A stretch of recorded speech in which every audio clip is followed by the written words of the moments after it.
y saludamos a quienes se van sumando a las pantallas y multiplataformas del canal de televisión de la Universidad de Concepción, quienes quizás están conectados a través de Instagram Live, a través de YouTube Live o a través de los operadores de cable, señal aérea. Estamos ahí en diversas alternativas para conectar, obviamente, con diversas temáticas que nos preocupan, que nos ocupan como canal de televisión de la Universidad de Concepción. Y en relación en esta oportunidad, la importancia de conservar, de preservar todo lo que hay en torno a las artes, la cultura y lo que tenemos también acá a disposición precisamente desde nuestra casa de estudios. Queremos saludar a Samuel Quiroga, curador de la Pinacoteca acá de la Universidad de Concepción. Samuel, un gusto y bienvenido también al estudio, primera vez que estás acá, nos comentabas. Sí, primera vez. Muchas gracias por invitarme. Buenas tardes. Claudia Rizaga, jefa de la Unidad de Archivo Fotográfico acá en la Universidad de Concepción. Claudia, un gusto como siempre que nos puedas acompañar. Y muchísimas gracias por la invitación. Luis Darmendray, arquitecto, Historia Arquitectónica de Concepción, secretario de Fundación Juan Gregorio Las Heras. Luis, también un gusto que podamos ahí coordinar y nos acompañar en esta oportunidad. Igual, contento de estar acá, es Gregorio de la Fuente. De la Fuente, ya, sí, por eso que como Gregorio, sí. Gregorio de la Fuente para el GC. Pero contento de compartir estos temas y también con Samuel y con Claudia aquí. Y a raíz de Ciudad Mural, además, todo lo que está ocurriendo con esta primera temporada, ya se viene el segundo capítulo por las pantallas de TVU este viernes, así que ojo ahí todo lo que se está realizando con la Fundación Gregorio de la Fuente. Y bueno, precisamente todo lo que es con el patrimonio, y empecemos con usted mismo, Luis. Okay. Sacó el ganador. Bueno, todo lo que tenemos acá en nuestra zona, tú reconocido precisamente también por difundir todo lo que tenemos patrimonialmente, y que yo creo que somos, corrígeme si me equivoco, muy... no sé, no relevamos lo que tenemos acá. Vamos a Valparaíso, oye, que Valparaíso. Vamos al extranjero, oye, que tiene... Lo que tenemos acá en el Biobío, lo que tenemos principalmente en el Gran Concepción. Sí, cierto, bueno, que con el pasar de los años sí ha cambiado un poco el modelo, pero claro, si viajamos en el tiempo, 20 años atrás, 15 años atrás, hablar de, por ejemplo, de patrimonio arquitectónico, patrimonio urbano, siempre se destacaban un par de cosas nomás. Era un listado muy limitado porque no se veía de una manera integral la ciudad. No se veían los barrios, por ejemplo, o lo que ocurre también en otras comunas de la misma provincia. Entonces siento que ha habido un cambio bastante importante respecto a la apreciación que la misma ciudadanía tiene del concepto de patrimonio cultural como tal, la relevancia que tiene, cómo se ha integrado a la educación, tanto escolar, básica, media, digamos, y al mismo tiempo cómo han aparecido tantas instancias desde tantas veredas que han permitido hablar de patrimonio de manera mucho más integral, de manera mucho más comprometida también desde las mismas instituciones, como por ejemplo ocurrió con la Universidad de Concepción. Entonces siento que, claro, aún queda mucho por hacer, por supuesto, aún quedan muchos estigmas que de algún modo disipar, que romper, pero siento que se está abriendo el camino. Hace poco, por ejemplo, hablábamos con varias personas de comunas del interior, como de Nacimiento, Santa Juana, Hualqui, etcétera, pues sobre temas de patrimonio rural, por ejemplo, que tampoco se habla. Sí. La situación de los vinos, la situación de, no sé, desde la tortilla de Rascoldo hasta cosas mucho más que tienen que ver con el patrimonio inmaterial, intangible. Yo creo que de a poco hay que empezar a hablar más de esas cosas y establecer comunicación entre todas las comunas y entre todas las expresiones patrimoniales que nos rodean. Bueno, y precisamente a través del sitio web del Servicio Nacional del Patrimonio Cultural, lo que hay en definición en torno a esto: conjunto determinado de bienes tangibles, intangibles y naturales que forman parte de prácticas sociales a los que se les atribuyen valores a ser transmitidos y luego resignificados de una época a otra o de una generación a las siguientes.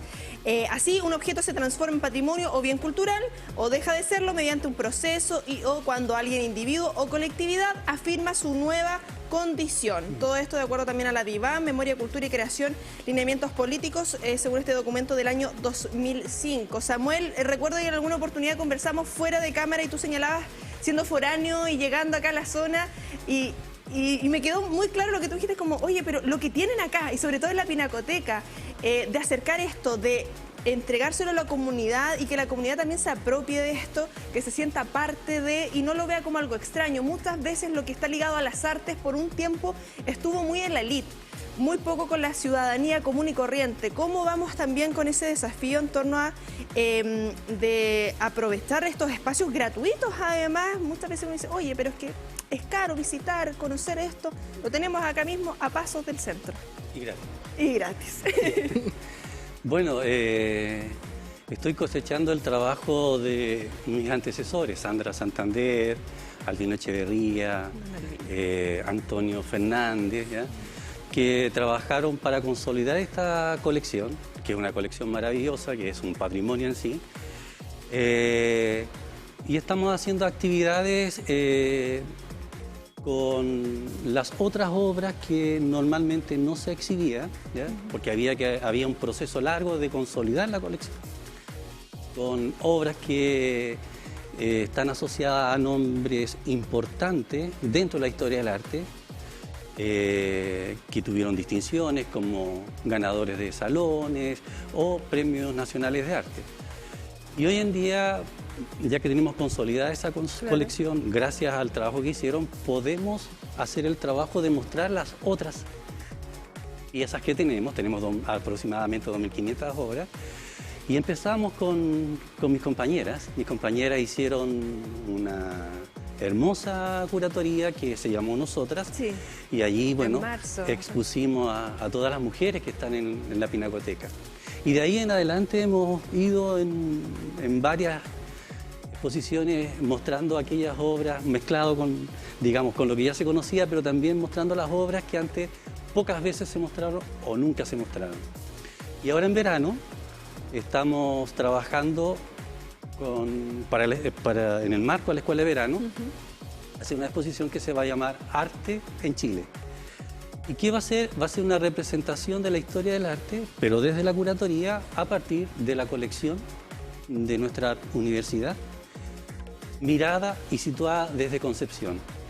En Santiago se han hecho muchos ejercicios de historia del arte desde Santiago, y han estado muy bien, me parecen fantásticas, pero también es necesario que hayan otras miradas desde otros ángulos. Y Concepción es otro ángulo, que tiene una colección maravillosa, tal vez la más importante en pintura en Chile. Entonces también es bueno hacer este ejercicio, y también es bueno para que nuestra ciudadanía local y quienes vienen a Concepción durante el verano, porque esto va a estar hasta fin de marzo, entonces puedan ver en toda la Pinacoteca una sola exposición en las 5 salas, que van a ser alrededor de 250 obras. Que, bueno, ahí están como un patrimonio, pero también como un acervo artístico importante. Oye, exclusiva, nos está dando ahí la papita, Samuel. Claro. Ahí a estar atento a ver cómo se viene también esta nueva edición de la Escuela de Verano. Claudia, lo que se da también en la fotografía, lo que nos permite almacenar de alguna manera, generar ese registro. Creo que era en esa misma exposición donde tú tenías esta fotografía de los zapatitos de ballet. No eran de ballet. Los zapatos, era una obra mía, Sí. que eran los zapatos de matrimonio de mi bisabuela. De tu bisabuela. Sí. Eso era con los zapatos. Y ahí vamos también a esto que a veces son tangibles como obras de arte, pero también cosas más sentimentales, lo que hay o cómo lo destacamos, cómo lo mantenemos también dentro de lo cultural, de lo que se va pasando en generación tras generación.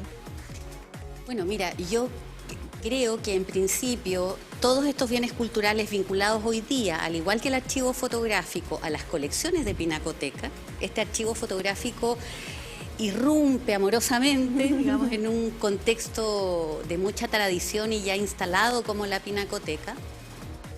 Y eso ha sido muy bonito también en el sentido de que esta colección de fotografías, que son más de 30.000, no todas, ¿no? Pero algunas sí con mucha potencia, también nos permiten establecer diálogos con la propia colección de Pinacoteca en su diversidad, que no solo es pintura, sino que es grabado. También, digamos, hay producción fotográfica autoral importante ahí, dibujo, acuarela, en fin. Hay una diversidad de obra visual y la fotografía no está equidistante de eso, ¿no? Ahora, al contrario. Claro, al contrario.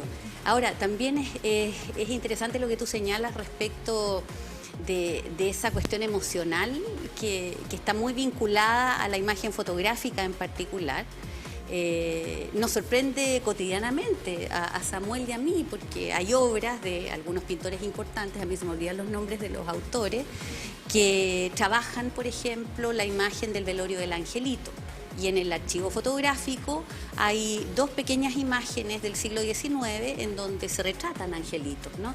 Entonces, bueno, aquí, más allá de que el archivo fotográfico por una cuestión más bien de funcionalidad previa de uso, no se estime en toda su diversidad de contenidos y su gran potencial como para cruzarse con el mundo del arte, nos entrega. ¿Te fijas? Y ahí vamos a poner en diálogo.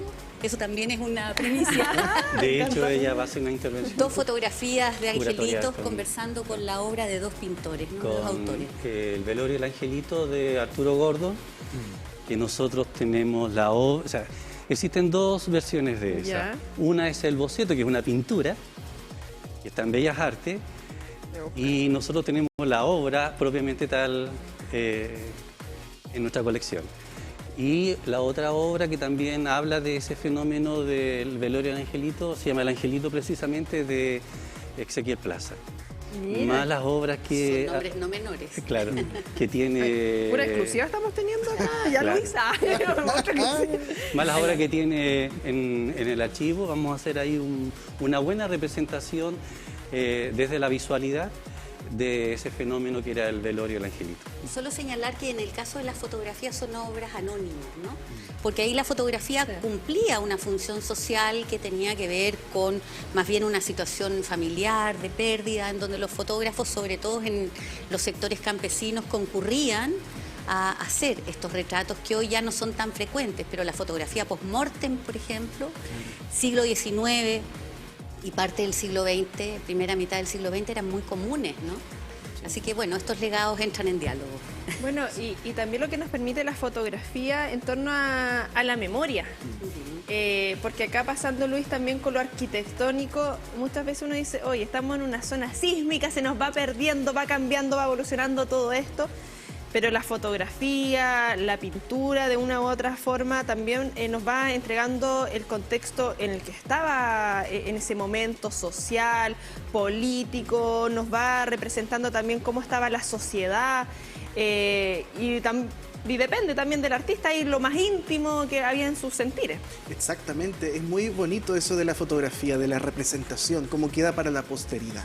Sea un angelito, sea un edificio en construcción, o sean las fotografías institucionales, lo que la Stalford, por ejemplo, registró, que tanto nos gusta conversar con la Claudia, pero efectivamente, ahora mismo estamos viendo eso, por ejemplo, cómo esas fotografías quedaron como un testimonio de un edificio que vemos quizás todos los días, pero cuando se construyó tenía un contexto distinto, tenía un uso diferente. Uno ve los estudiantes de la época y uno ve la concepción de aquellos años, de hace 40, 50, 70 años. Y es muy interesante la fotografía como soporte cuando entra en diálogo con otras expresiones, como ha ocurrido con las últimas curatorías en la Pinacoteca, o sea, de ver fotografías al lado de pinturas estableciendo un mensaje detrás. Y eso, por ejemplo, me gustó mucho cuando vi esa pintura de Luz Sobrino, que representaba la zona de Huachipato, que a mí me pareció fantástico ver ese paisaje tan marcado, que una pintora, ¿cierto?, que era arquitecta, que ella tenía su lado B, que era acuarelista, que realizó varias obras plásticas, pero que también ella quiso retratar ese tipo de paisajes. O también ver lo que hizo la misma Stalford con el retrato de edificios emblemáticos de la universidad, como símbolos del progreso de una institución que se estaba ya traspasando a toda la ciudadanía. Entonces ese tipo de representaciones es muy, muy importante dentro de la arquitectura, que no es solamente el plano, no es solamente lo técnico, sino que al fin y al cabo la fotografía o la representación plástica de ese tipo de objetos edificados trascienden. Y si podemos seguir aprendiendo justamente de aquello, como las pinturas nos enseñan, por ejemplo, las espacialidades, cómo era la decoración de los interiores, los mobiliarios, todo ese tipo de cosas que hacen que uno se sienta quizás más cercano, cuestionarse cómo vivía la gente hace tantos años. Entonces eso es realmente llamativo de todo el proceso de cuando se ven esos diálogos, cuando se establecen esos diálogos y uno entra en contacto con la obra. Y claro, me quedó dando vuelta también lo que decía Claudia, porque quizás pueden haber archivos que son muy de la cotidianidad, en que alguien puede decir, oye, pero ¿a quién le va a afectar o no va a cambiar el mundo porque yo tome este registro algo? Quizás en ese momento no, pero si nos vamos 50 años, 100 años después, nos entrega un contexto y que más allá de lo que nos representa también nos hace sentir, Samuel. Yo voy a la Pinacoteca regularmente, más allá técnica no conozco, pero me gusta. Pero sí dentro del sentir, de como decir, oye, pero esto no me cuadra, no sé, eso hay como, y los colores. Y yo creo que también busca el arte en general, incomodar incluso a veces. No todos los sentires tienen que ser positivos, decir, oye, ¿pero qué está pasando con esto?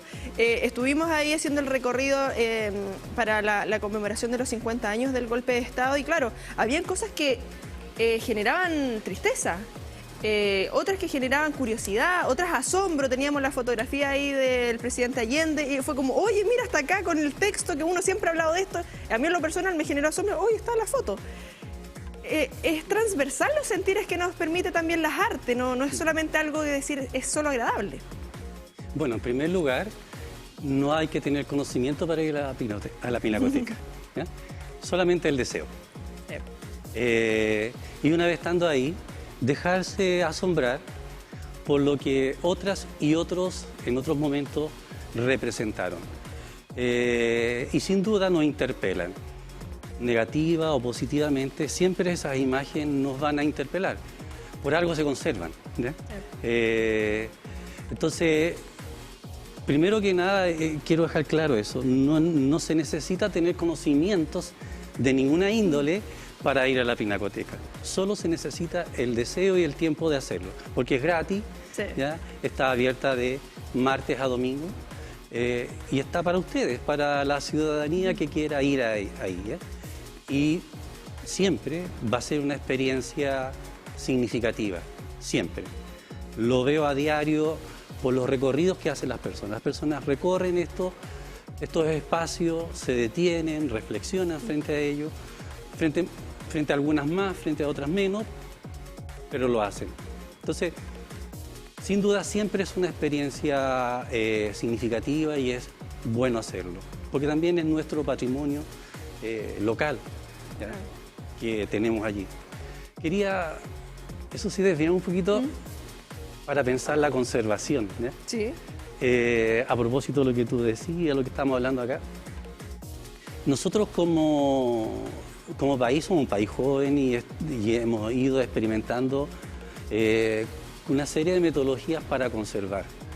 Desde la arquitectura creo que hoy en día ya estamos en condiciones de construir para preservar, porque las experiencias anteriores no nos permitían aquello. Sí. Nosotros estamos en un territorio, como Japón, que no es lo mismo. O sea, uno va a Buenos Aires y, bueno, se conservan allí construcciones de hace 200 años y están intactas.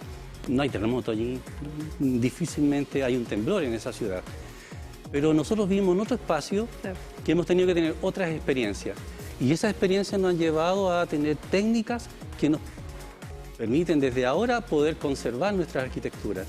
En 200 años más sí vamos a tener arquitectura del siglo XX, del siglo XXI incluso también, ¿ya? Y bueno, y en el campo de las artes visuales, ya sea pintura, incluso la fotografía, eso ya está bastante asentado y hemos avanzado mucho en el tema de la conservación. No es solamente custodiar, investigar para exhibir, sino que también investigamos para conservar ese patrimonio. Y eso es importante. Y creo que en la arquitectura, las ciudades también van para allá. Han ido aprendiendo de acuerdo a todo esto. Antes de irnos a la pausa, y ya que señalabas lo de la conservación, Samuel, le pregunto a cada uno de ustedes, en lo personal para ti, ¿por qué es lo más importante de conservar, de mantener esto? ¿Qué nos entrega? ¿Qué nos permite? Porque ya vamos a adelantar, se nos viene la inteligencia artificial y también qué nos dice la inteligencia artificial. Sí. Pero para ti, ¿por qué es la importancia también de conservar todo lo que hay con el patrimonio, con lo cultural, con lo artístico? Memorias. Conservar una memoria. Esas memorias nos permiten entender cómo en otros tiempos, frente a problemáticas semejantes, hubieron respuestas que nos pueden guiar. No necesariamente van a ser la misma respuesta que podemos dar hoy en día, pero podemos aprender de los ensayos y errores del pasado. Y en ese sentido el patrimonio nos da cátedra, por así decirlo. Claudia. Sí, yo creo que hay una multidimensionalidad de valores implícitos en general en nuestro patrimonio cultural, que desde su diversidad nos habla de distintas cosas. Creo que es un libro inagotable de información múltiple. Además, yo considero que en esa subjetividad enorme que hay también, sobre todo en lo que tiene que ver con nuestra cultura material, es tan como diverso en sus voces, ¿no? Es tan como polifónico el patrimonio. Nos abre la posibilidad sobre todo de dialogar en torno a las diferencias que podamos tener, tanto desde una perspectiva estética como desde una perspectiva cultural, social o política, ¿no? El patrimonio es un espacio de debate permanente y al menos yo creo que en los trabajos en que nos desempeñamos nosotros esa discusión es permanente y es ahí donde nosotros sentimos, y yo hablo por ustedes, nosotros sentimos que hay un potencial formativo tremendo y que debería ser transversal desde el punto de vista de dónde fluye, ¿no? Nuestros niños y niñas, nuestros jóvenes, nuestros adolescentes, la gente adulta más grande, en fin, hay un espacio ahí de diversidad y de ejercicio democrático tremendo. Luis. Concuerdo plenamente con Claudia, con Samuel. Yo creo que justamente hablar de patrimonio y su conservación y preservación para el futuro también nos habla de tener respuesta de lo que somos, hacer un ejercicio constante también de ver lo que realmente somos, de que, o sea, nuestra propia identidad, nuestra propia realidad, de cómo esa memoria, claro, puede estar expresa en pinturas, en edificios, en expresiones culturales diversas, pero al fin y al cabo son reflejos de nosotros mismos y que tendemos a mirar hacia afuera, tendemos a buscar referentes, paradigmas, esquemas, patrones, modelos desde otras latitudes cuando acá tenemos tanto incluso que poder de algún modo relevar, algo tanto por lucir, tanto por descubrir. Yo siento que hablar de patrimonio es hablar de un gran libro multidimensional y polifónico, como decías, que me encantó eso, pero al mismo tiempo, claro, que es inagotable, porque una cosa te lleva a la otra y todo de algún modo forma parte de una cadena de valores, una cadena de símbolos, una cadena de expresiones que son tan ricas y que son reflejo de nosotros mismos.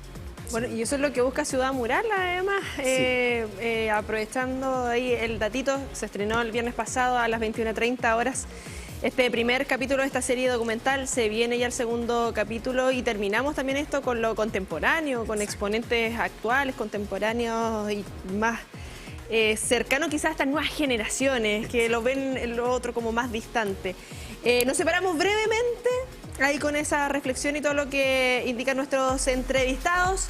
Siendo las 17:02, vamos y volvemos.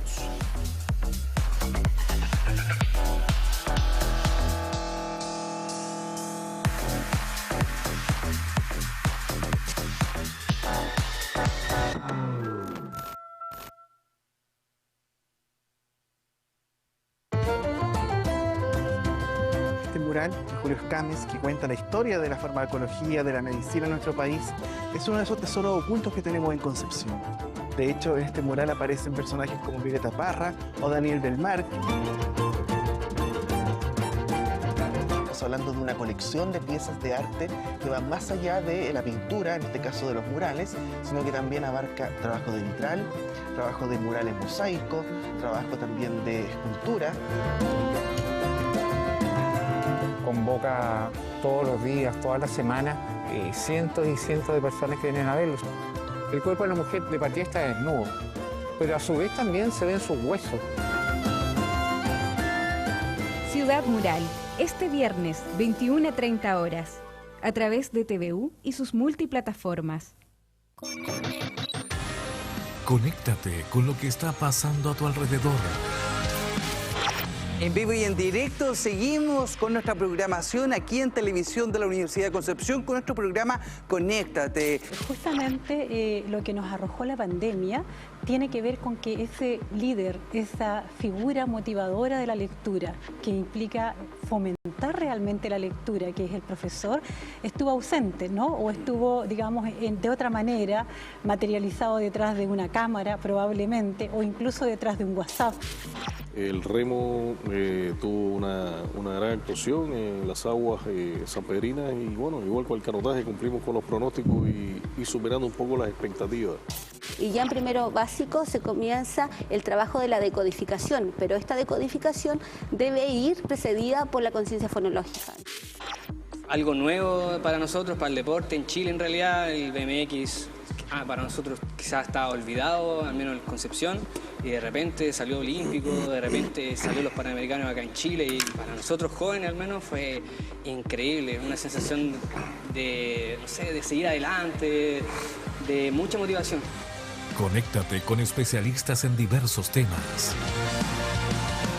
Conéctate TVU, lunes a viernes a las 20:45 horas, a través de nuestras multiplataformas. Conéctate TVU.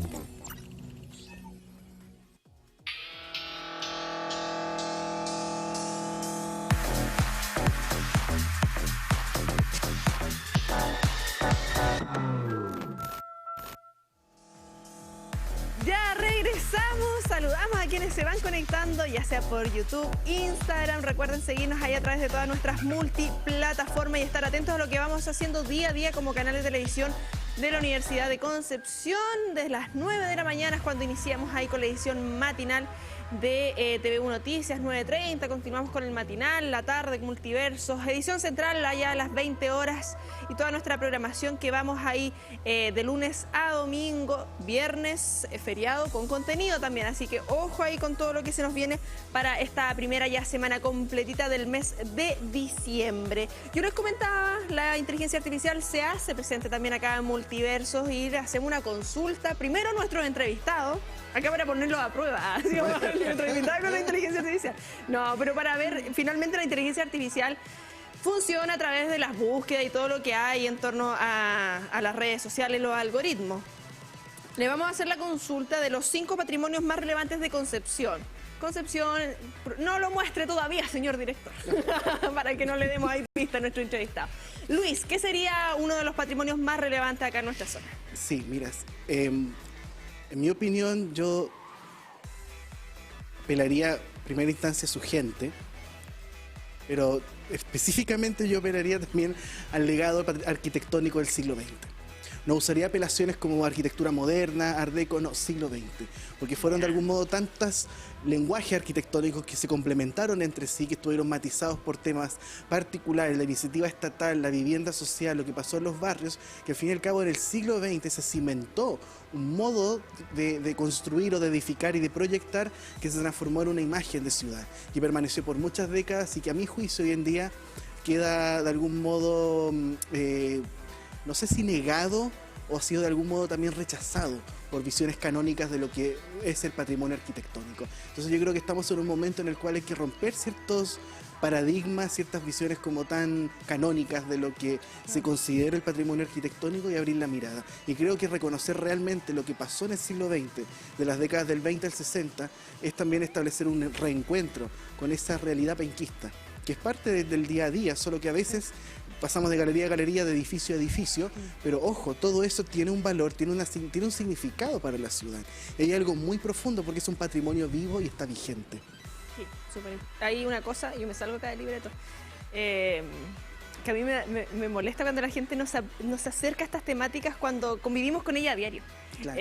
Vamos a hacer un trámite al centro, vamos quizás a estudiar y es como, oye, sin dejar de lado y sin desmerecer otras disciplinas, pero lo arquitectónico, lo que hay en torno con la arquitectura en sí, estamos en ella, claro, de una u otra forma inmersos. Lo que pasa es que, bueno, parto también viajando atrás en el tiempo, cuando partí con el proyecto de Historia Arquitectónica el 2004, o sea, uno decía patrimonio arquitectónico, no hay nada. Es la UDECONCE, los tribunales, qué sé yo, los murales, por claro, supuesto, y eso sería. Pero no.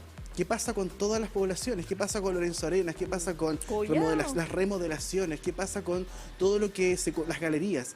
Todos los detalles que tiene la ciudad que engloban y significan algo. Por supuesto no voy a dar la lata de qué significa ya tendremos la oportunidad. Edificio. Tú eres mi patrimonio, Luis. Pero tienen algo que decir. Sí, no, es importante eso. Ya tenemos entonces ahí uno de los puntos. Vamos a ver qué dice la inteligencia artificial. Claudia, ¿qué dice usted? Fíjate que yo me quedo tal vez con una definición que puede sonar un poco amplia, pero creo que lo más valioso son nuestras prácticas sociales y cómo esas prácticas sociales arrojan ciertas expresiones culturales que son diversas. Tal vez porque yo a través de la colección fotográfica de la universidad, la colección fotográfica histórica, porque la U sigue produciendo mucha imagen cotidianamente, pero en esa producción fotográfica histórica tú puedes ver muchos matices y observar muchas capas justamente de esas expresiones culturales que no son propias. Y es muy interesante también reparar en cómo algunas de ellas prevalecen, ¿no? Cómo se recuperan a lo largo del tiempo, se resignifican, por supuesto, dentro de nuevos contextos. En ese sentido yo quisiera mencionar lo que fue la exposición 50 años del golpe de Estado del 11 de septiembre. Ahí podemos observar muchos elementos diversos desde el punto de vista visual, pero en particular las fotografías, ¿no? Como en algún punto un conjunto de fotografías que provienen de un álbum familiar, de un marino constitucionalista, ocupando esa sala, nos lleva a un espacio, digamos, histórico bastante traumático, y podemos resignificar así de manera muy potente lo que pasó en ese periodo gracias a esas imágenes, ¿no? Ahí hay toda una dimensión política, toda una dimensión personal instalada. Y por otro lado también en esa misma exposición, quienes la visitaron se acordarán de un gran memorial, ¿no? En donde se hace alusión a todas y todos aquellos, tanto estudiantes como profesores y personas que trabajaban en la Universidad de Concepción, que eran cerca, no recuerdo la cifra, pero eran como 68 o 74 personas, acreditados, ¿no? Cuyas imágenes llegan, o cuyas fotografías llegan desde un proceso de trabajo que realizó la Asociación de Académicas y Académicos de la universidad, y una foto sencilla, ¿no? Una foto cotidiana se transforma en un elemento simbólico vital como para dar cuenta de este tipo de situaciones. En ese sentido es que a mí me parece que estas prácticas sociales y sus expresiones culturales son un patrimonio fundamental. No sé si se entiende. Sí, se entiende ahí también, y dentro de lo que se va dando en la región en general, porque mientras tú decías las prácticas sociales, pienso inmediatamente, por ejemplo, el concepto de la once, que surge de acá dentro de una cosa tan de lo cotidiano, y al final todos vamos a tomar once y no es el origen de lo que era en ese momento. Samuel, ¿con qué te quedas tú? Con la Casa del Arte José Clemente Orozco. Muy institucional. Bueno, es lo que más conozco, llevo 1 año 5 meses. Antes había venido escasamente a Concepción a investigar a la Pinacoteca, entonces no conocía más. Pero me quiero quedar con ese espacio porque es significativo. La Casa del Arte José Clemente Orozco es un edificio que fue construido con aportes del Estado de México y que hoy en día alberga a 2 importantes unidades de la universidad. Por una parte el Departamento de Artes y por otro lado la Pinacoteca, que tiene 2 acervos importantes. Uno es la colección propiamente tal y otro es el archivo fotográfico. Entonces, son patrimonios importantes, creo que dan no solamente identidad a la ciudad, sino que a la región y al país. Y dentro de la Pinacoteca tenemos el mural, que es presencia de América Latina, de Jorge González Camarena, que claramente traspasa todas las fronteras locales, regionales e internacionales. Es un tremendo patrimonio.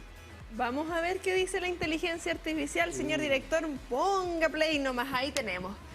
Los 5 patrimonios más relevantes de Concepción son, mira, va vinculado precisamente a lo que dice Luis, casco histórico de Concepción, también dentro de una mezcla de lo que íbamos conversando, declarado monumento histórico en 1970, el casco histórico de Concepción, conjunto de edificios, calles que datan del siglo XIX y XX. Entre sus principales atractivos se encuentra la Plaza Independencia, la Catedral de Concepción y claro, ya hablamos de edificios en particular, pero lo que tú señalabas, a grandes rasgos precisamente. Ahí nos entrega también Bart un artículo. Nos vamos con la Universidad de Concepción, que ahí converge un poquito con lo que señala Samuel y por supuesto, como no, ahí nuestra casa centenaria acá y tenemos presente la Casa del Arte. Vamos ahí, no estamos tan alejados con nuestra respuesta. Mercado Central, bueno, lamentablemente ahí lo que tenemos actualmente como ruinas del Mercado Central y lo que ocurrió luego de ese incendio. Vamos al cuarto que nos indica la inteligencia artificial, Puente Ferroviario de Concepción. Construido en 1912, el Puente Ferroviario de Concepción, puente colgando el cruce del río Biobío, uno de los monumentos emblemáticos de la ciudad. Y en el punto número 5, a ver qué nos indica Bart. Cerro Caracol, mira, también dentro de lo que es con la naturaleza y el medio ambiente que hablábamos en nuestro espacio anterior. Ahí, ¿concuerdan, no concuerdan? ¿Cómo se O sea, a grandes rasgos representa los años, no vamos a ponernos específicos ni quisquillosos. No, que no le pidamos tanto, porque la otra vez nos tiró un resultado. Pero creo que engloba bastantes cosas que tienen que ver. El mercado, por ejemplo, que si bien no está como tal, el edificio está ahí como en estado de ruina, pero el patrimonio social del mercado está presente, los locatarios, las historias que se cruzaron ahí. Claro, y al mismo tiempo esa estructura que te habla de muchas cosas, desde lo que significó las políticas de los mercados públicos a mediados del siglo XX, de cómo se instaura un modelo de mercado modelo, creo yo que, y la misma plaza, y la misma universidad, ¿cierto? Que estamos claros todos los múltiples valores que tiene, y la misma Casa del Arte. Sí, no solamente el patrimonio del mercado como estructura, y no solamente el completito con leche con plátano de su momento, que dentro de lo social también lo que se va gestando. Hay algo que muchas veces uno, cuando hablamos de patrimonio, cree, no sé, es como este imaginario colectivo, que quizás las nuevas generaciones no están tan vinculadas, que quizás lo ven como algo muy lejano, no se apropia tanto de esto. Samuel, dentro de lo que tú vas viendo también de quienes van circulando precisamente en la Casa del Arte, dentro de ese público, es transversal, familiar. Muchas veces, a mí, las veces que me ha tocado ver harta familia presente. Sí, bueno, hay exposición y exposición. Claro. Por el lugar donde me toca trabajar, mi oficina, puedo observar y... Por ejemplo, me llamó la atención que en la conmemoración de los 50 años del golpe de Estado, allí fue múltiple, de gente muy pequeña en edad a gente muy mayor. O por ejemplo, los 50 años del Departamento de Arte, es otro público, es un público más ligado a la actividad artística. Ahora que tenemos la colección, o sea, tenemos la generación del 13, también es otro público más conservador, por así decirlo, y también en edad más mayor. Se van dando distintas... Muy de acuerdo a la época también. Claro. O tenemos la exposición en la Sala CAP de los proyectos de artes visuales que se titulan, y ahí también llega mucha juventud, pero siempre más específica, como ligada al mundo de las artes contemporáneas. Bueno, depende de las exposiciones, el público que tenemos. Ahí va variando. Claro. Bueno, la fotografía yo creo que es algo que también encanta a las nuevas generaciones, o sea, lo tenemos al alcance literal ahora en nuestras manos. Si nos vamos a la nostalgia del análogo también, ha estado este boom precisamente de las cámaras antiguas, de todos los vintage, pero como que hay quizá una conexión más transversal con la población. Mira, yo te diría que la cosa tecnológica o técnica incluso siempre es muy atractiva para las y los estudiantes. En este minuto no es posible que ingresen al archivo estudiantes, por ejemplo, de colegios o de liceos de fuera, sino que más bien los que asisten son estudiantes universitarios, ¿no? Muchos alumnos de periodismo, de historia, etcétera, visitan. Y claro, hay una suerte como de encantamiento ahí en ese lugar. Yo, junto con decir eso, quiero como no desclasificar, pero sí subrayar otra cuestión muy importante que tiene que ver con esta idea de cómo se aproximan a la Pinacoteca. Dentro de las distintas áreas que existen en Pinacoteca existe el área de mediación y educación artística, que se está potenciando mucho ahora y que es un espacio justamente transversal que lo que busca es conectar a las nuevas generaciones con, o poner en diálogo a estas nuevas generaciones con, digamos, estos procesos de creación que se dan dentro de la universidad. Por supuesto, ahí las didácticas son otras, las dinámicas son otras, pero el objetivo es como lo central, ¿no? Porque sabemos que hay un público diverso, sabemos que sobre todo el público joven está muy cautivado, digamos, por todo lo que tiene que ver con inteligencia artificial y virtualidad. Es difícil sacarlos y sacarlas de ahí. Entonces están buscando mecanismos. Esta exposición que hubo de Italia, que mezclaba también la inteligencia artificial, hay unas intervenciones como ya más tecnológicas, estuvo súper, no sé, claro, distinto. Eso es un desafío, yo diría, para los museos actualmente. Pero hay más de una alternativa operando dentro de Pinacoteca.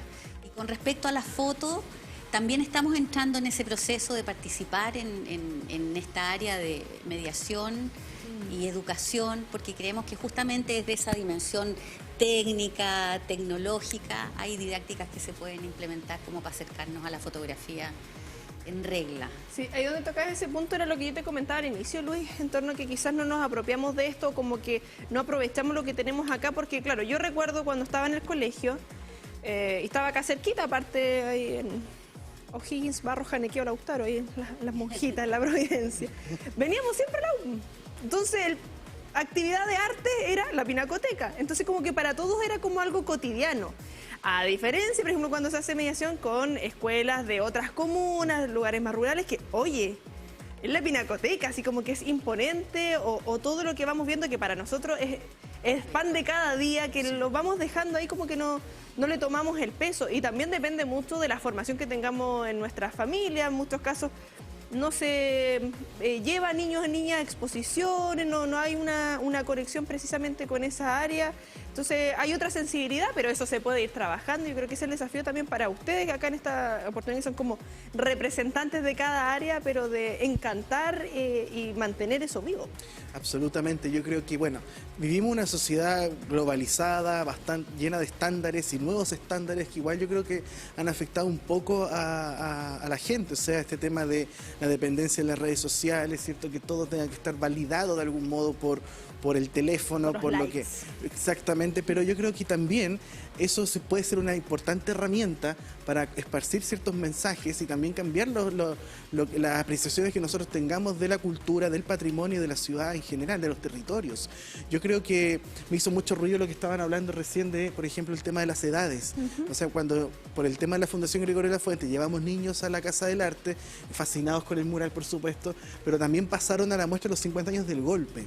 Entonces ver pequeñitos ya viendo esto, desde los dibujos, los manuscritos, desde la fotografía, empezar a entender un momento en la historia que todavía le incomoda a muchos hablar o verbalizar en materia educacional, pero verlo que a través de un elemento, un soporte que puede ser algo plástico, fotográfico, en realidad ingresa. Y al mismo tiempo como esos temas están ahora en los colegios. O sea, cuando yo estaba en el colegio, la década de los 90, nadie hablaba de patrimonio. Tampoco se hablaba de cultura, ni identidad, ni de historia. Si no fuese la historia de Chile, de los próceres, batalla, etcétera, que es válido, por supuesto. Pero, ¿qué pasa con lo demás? ¿Qué pasa con las otras historias que han forjado nuestra sociedad, nuestro país? Entonces, yo creo que ahora has cambiado eso. O sea, lo que hacen algunos talleres de patrimonio en varios colegios, el Gran Bretaña, el Liceo Enrique Molina, con las profesoras Rubira Gómez y Claudia Muñoz, por ejemplo, que han hecho una labor preciosa de poder hacer mediación, pero cómo bajar los contenidos curriculares, asociándolos al patrimonio, pero que no quede solamente como contemplar, sino también hacer bajadas, críticas profundas, cosas que los chicos y adolescentes tengan una postura mucho más profunda, mucho más... de lo que significa realmente trabajar estos temas, de que como con tan solo 15 años o 10 años ya pueden hablar con toda propiedad de que saben de la ciudad, saben de la cultura, saben de arte, sin ser expertos, pero ya se crea una sensibilidad que cuando sean adultos va a servir muchísimo. Y se nota la diferencia. Y sepan de sus artistas, porque sepan de sus muchas veces uno dice, oh, y uno reconoce un Picasso, claro, Van Gogh, pero ¿qué pasa con Albino Echeverría, por ejemplo? Que tiene una característica tan propia de que uno identifica inmediatamente que es Albino Echeverría. Y sería a futuro también que estas nuevas generaciones logren captar esas esencias de los artistas y de lo que tenemos también acá en nuestra zona y en la Pinacoteca. Ahí tú señalabas de martes a domingo también, para empezar a empaparnos de todo esto. Bueno, hoy tenemos un gran trabajo. Como decía al comienzo, estamos exponiendo todos esos artistas que antes no eran tan frecuentes y que son parte de la colección. Y sin duda hay mucho que descubrir ahí, claro que sí. De hecho, tenemos un problema en Pinacoteca, porque nosotros tenemos que conservar ese patrimonio y tenemos una demanda tal que se nos hace pequeño el espacio porque hay un aforo allí. Entonces, no pueden ingresar, por tema de conservación, más de 300 personas simultáneamente repartidas en toda la sala. En la mañana tenemos ahí, pero lleno de colegios. Ahí contando. Claro. Entonces tenemos que también lidiar con aquello. Queremos que venga todo el mundo, pero también tenemos que controlar aquello porque también hay que conservar aquello. Bueno, es que acercándonos a esto también vamos a tener conocimiento o educar a nuestras generaciones de los distanciamientos, que no es porque sí nomás, que hay que tener ahí ciertas reglas y también no quiero dejar pasar esta oportunidad, Claudia, dentro del trabajo que se realizó precisamente con esta muestra nosotras en marzo, en el contexto del Día de la Mujer. Bueno, visibilizar también a nuestras mujeres artistas, lo que tenemos y que lamentablemente durante la historia no se han destacado como corresponde y ya estamos en momento y se generan estas instancias además de visibilizar todo lo que en algunos casos estuvo ahí oculto. Yo creo que la experiencia de nosotras en nombre de ninguna justamente refrenda lo que yo decía hace un rato atrás, ¿no? Esta idea de que el patrimonio es diverso, múltiple, súper polifónico. Y ese ejercicio yo diría que nos conmovió tremendamente porque fue una experiencia muy vital, de mucha discusión, digamos, prolífica, no discusión así frontal ni mucho menos. Por supuesto que hubo diferencias en esta posibilidad que se nos brindó, además de ser las mujeres que trabajábamos en la Pinacoteca, de hacernos cargo de el diseño curatorial, ¿no?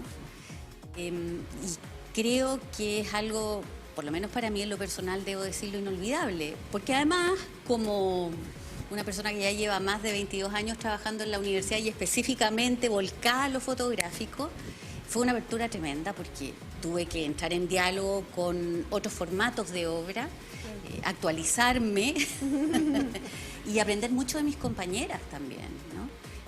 La capacidad de organización que tenemos cuando nos mueve una posibilidad como esta, que fue inédita, yo diría, a nivel nacional. Se habló muy bien y se sigue hablando muy bien de nosotras en nombre de ninguna, no solamente aquí en la ciudad, sino que en Chile, ¿no? Y yo creo que es un hito. Yo creo que, honestamente, lo categorizaría en esa dimensión, como un hito. Sí, es relevante. Quisiera agregar que nosotros en Pinacoteca, como equipo, bueno, hay un plan estratégico institucional, hay unas políticas de la Vicerrectoría BRIN y en ello es muy importante la perspectiva de género. Entonces, nosotras está dentro de esas políticas y de ese plan estratégico institucional y ese es un gran hito, pero todas las curatorías contemplan la perspectiva de género. No siempre podemos lograr la paridad, ¿ya? Porque si bien es cierto, esta colección está sobre la media en relación a la cantidad de mujeres presentes en ella. Sin embargo, es un 17%, hay un 11% que son anónimos y un 83 sería la diferencia. Yo con las matemáticas, no sé si 83 o 73, pero ya es un porcentaje muy alto de artistas hombres presentes en la Pinacoteca. Entonces la paridad es difícil, ¿ya? A veces la logramos, otras veces no. Pero trabajamos la perspectiva de género desde otra estrategia, como por ejemplo resaltar, destacar la presencia en cada una de las exposiciones de las mujeres en la colección, ya sea poniendo un color de fondo donde está la obra o buscando distintos dispositivos, pero resaltando la presencia de la obra de artistas femeninas en nuestra colección. ¿Importante eso, Luis? Sí, es que hace mucho sentido también cómo, por ejemplo, la arquitectura también comienza a verse de una manera distinta. O sea, una de las cosas que más hemos trabajado ha sido el tema de poner en valor y dar a conocer la obra de las primeras mujeres arquitectas en Concepción. O sea, la labor de Luz Sobrino, de Inés Frey, de Gabriela González, autora del Arco de Medicina, por ejemplo, entre tantas otras obras que son símbolos de la cotidianeidad, porque muchos nombres también han quedado relegados debido a esta visión tan patriarcal, ¿cierto? Súper heterocéntrica también de toda la cultura que se nos brinda. Sí. Y claro, y en las escuelas de arquitectura pasa eso. O sea, yo de primera año me preguntaba, ¿por qué nos enseñan siempre hombres arquitectos? ¿Dónde están las mujeres que no hay? Nos decían. Entonces, claro, y en 2014, nunca me voy a olvidar cuando fui a un congreso, no es el Docomomo, no sé. Entonces yo expuse sobre mujeres arquitectas y me surgieron preguntas del público. ¿Qué tiene de importante estudiar esto? Yo lo primero que hice fue hablar con una amiga, Gloria Cortés, que hizo un libro fantástico que se llama Modernas. Entonces le decía, Gloria, pasó esto en el evento. Decía, pero ¿cómo es posible? O sea, entre arquitectos que te hagan una pregunta así como cuestionando por qué estamos hablando de mujeres arquitectas, ¿qué tienen de especial? Y claro, ellas tuvieron que enfrentarse a un montón de desafíos, coincidentes con el MEMS, asociadas a movimientos políticos, y que abrazaron la modernidad no desde un punto de vista estético, plástico, sino que al fin y al cabo era una bandera de lucha para poder tener un espacio dentro del ámbito arquitectónico nacional. Entonces es bien interesante cómo también la misma arquitectura, uno la puede entender, ese patrimonio arquitectónico ya con otras bajadas, con otras miradas, y contextualizarlo también al presente. Súper relevante. Para ir finalizando, las redes sociales ahí para que estén al tanto también de todo lo que vas publicando e investigando. Historia Arquitectónica de Concepción en todas las redes sociales, en Facebook, Instagram, YouTube, y también, por supuesto, Fundación Gregorio de la Fuente, también en todas las redes sociales, y por supuesto agradecer a TVU también el espacio para brindar mostrar este documental Ciudad Mural, que quedó realmente bonito. Muy linda. Y para que se sumen también este viernes a las 21:30 horas con el segundo capítulo. Claudia, y las redes sociales también del archivo fotográfico. Bueno, el catálogo en línea a fudec.udec.cl. Visiten nuestro Instagram. Tenemos... Yo no los sigo, ni se los voy a buscar inmediatamente. De inmediato. Siento una traidora. Bueno, también tenemos YouTube, ¿verdad? Y por supuesto la página de Pinacoteca UDEC, que es muy importante, en donde están las distintas secciones de ese enorme universo que es la Pinacoteca. Ir a visitarla además. Y de Pinacoteca está Pinacoteca UDEC en YouTube, Facebook, Instagram, me faltó una. Twitter. Twitter, sí. En Twitter suben ahí algunas informaciones de la exposición. Twitter, Instagram, Facebook y YouTube. Esos son los 4. Ahí estamos viendo precisamente el Instagram y también todos los mensajes ahí en torno a Alejandro Malet, que cumple un rol súper importante también en el área de extensión y de Pinacoteca. Agradecerles que nos hayan podido acompañar, un gusto. Gracias por invitarnos.